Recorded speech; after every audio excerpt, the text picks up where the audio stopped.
Howdy y'all, it's Reese, aka Bearman Prime on this August 3rd. Welcome back to my Read the Bible in a Year series. Thank you again for joining me. God bless you all.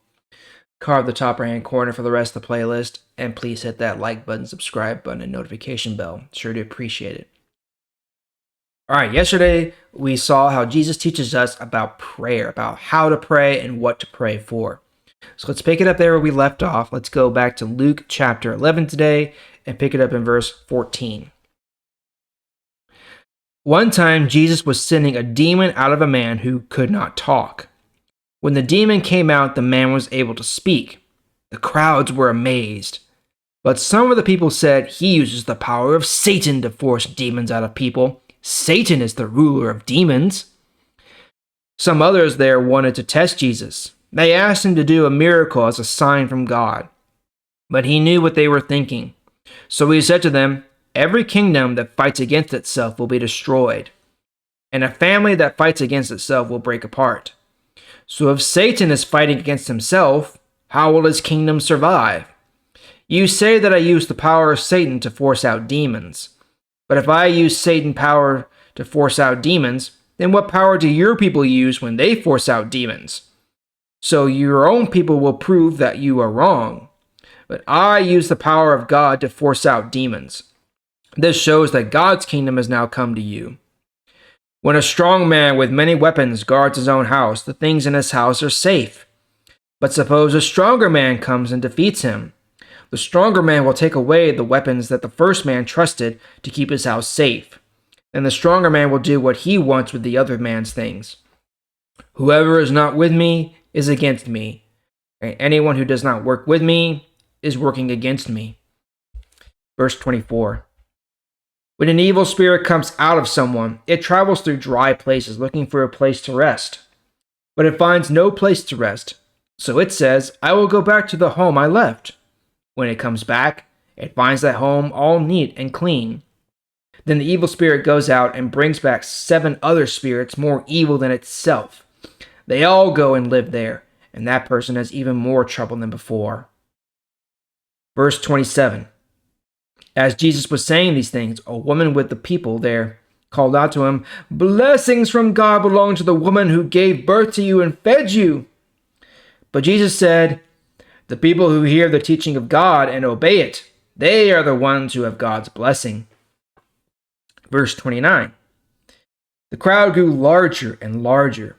Jesus said, "The people who live today are evil. They ask for a miracle as a sign from God. But no miracle will be done to prove anything to them. The only sign will be the miracle that happened to Jonah. Jonah was a sign for those who lived in Nineveh. It is the same with the Son of Man. He will be a sign for the people of this time. On the judgment day, you people who live now will be compared with the queen of the south, and she will be a witness who shows how guilty you are. Why do I say this? Because she traveled from far, far away to listen to Solomon's wise teaching. And I tell you that someone greater than Solomon is right here, but you won't listen. On the judgment day, you people who live now will also be compared with the people from Nineveh, and they will be witnesses to show how guilty you are. I say this because when Jonah preached to those people, they changed their hearts and lives. And you are listening to someone greater than Jonah, but you refuse to change. All right, so there's a lot going on there, but most of it mainly focuses on Jesus being who he is, saying who he is, and dealing with the people of the age and their unbelief. So, first part, we see that he is being accused of driving out demons with the power of Satan, right? Because in their minds, only Satan can control demons. So, he has to be using Satan's power to drive them out, okay? Now, we know that's not true because even the demons know and fear the name of the Lord, okay? They're not going to want to mess with the Lord at all, okay? Because they are afraid of him. They know that he can just destroy them, right? And so Jesus uses the argument, if Satan is using his own power to drive out the demons, then how can he win, okay? Even though we know he can't win, he's using the argument, how can someone who is working against himself ever win? It makes no sense. So if I'm using, Jesus is using the power of power of Satan to drive out demons, then what power are your priests and your people using to drive out demons? Probably same thing. Okay? But of course, we know that he's using his own name and the name of the Lord, of God, to drive out these demons, right? And then he finishes that part off with, whoever is not for me is against me. And that is still true today. If you have not accepted Jesus in your heart, if you've not accepted his grace, then you are still in enmity with God. You are an enemy of God until you accept Christ. Okay? And now I know that sounds very grim, but it's the truth. Okay? His grace is still out there for you to accept, but only for a while. Who knows how long it's going to be until he rescinds the offer. So take advantage of that while you can and accept his grace so you're no longer an enemy of God, but you're part of the family, right? All right. And then the next part, he talks about the danger of emptiness. So he's talking about when a spirit, an evil spirit is driven out of a person, it, wanders around for a while, then it says, I'm going to go back to where I came from.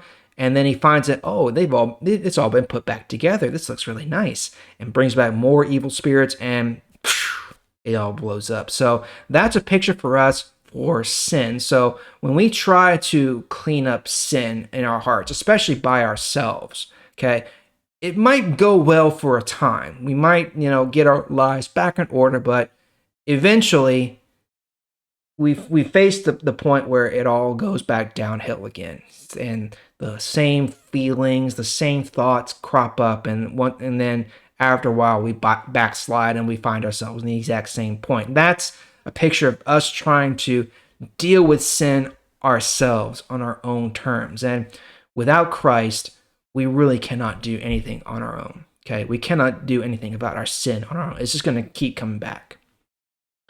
All right, and then the final part is where his authority is being doubted.